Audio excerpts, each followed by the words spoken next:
الحمد لله رب العالمين الرحمن الرحيم مالك يوم الدين إياك نعبد وإياك نستعين اهدنا الصراط المستقيم صراط الذين أنعمت عليهم غير المغضوب عليهم ولا الضالين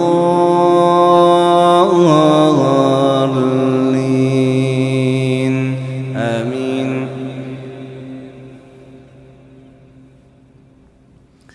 يا أيها الذين آمنوا لا تتخذوا آباءكم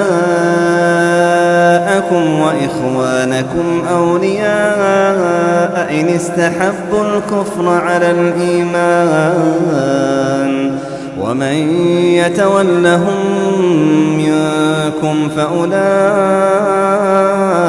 هم الظالمون. قل إن كان آباؤكم وأبناؤكم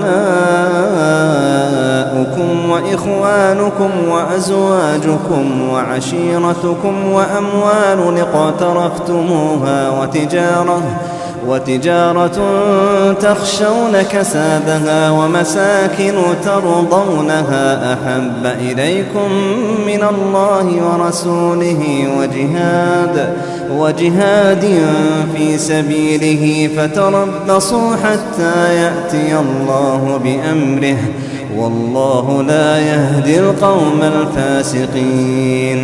لقد نصركم الله في مواطن كثيرة ويوم حنين إذ أعجبتكم كثرتكم فلم تغن عنكم شيئا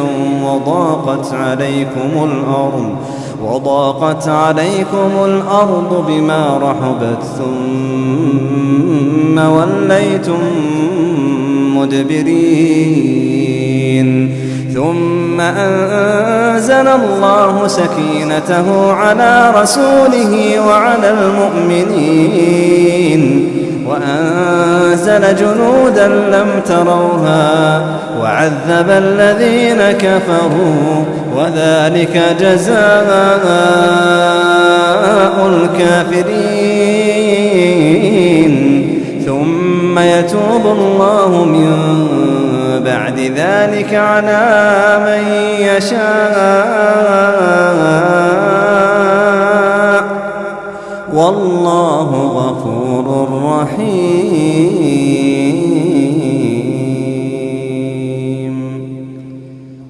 يا أيها الذين آمنوا إنما المشركون نجس فلا يقربوا المسجد الحرام بعد عامهم هذا وإن خفتم عيلة فسوف يغنيكم الله من فضله إن شاء إن الله عليم حكيم. قاتلوا الذين لا يؤمنون بالله ولا باليوم الآخر ولا يحرمون ما حرم الله ورسوله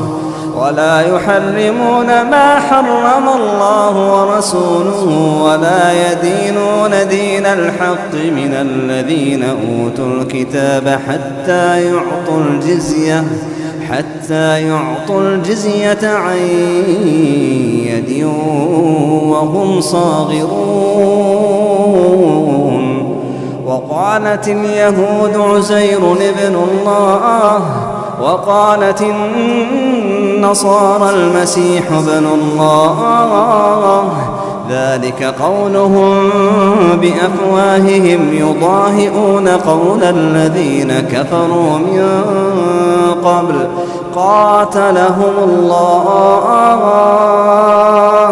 قاتلهم الله أنى يؤفكون.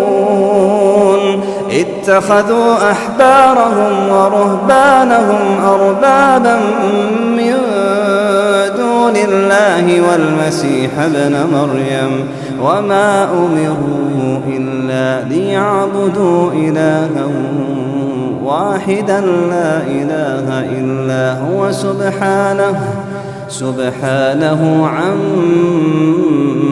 يشركون يريدون أن يطفئوا نور الله بأفواههم ويأبى الله إلا أن يتم نوره ولو كره الكافرون هو الذي أرسل رسوله بالهدى ودين الحق ليظهره على الدين كله ولو كره المشركون.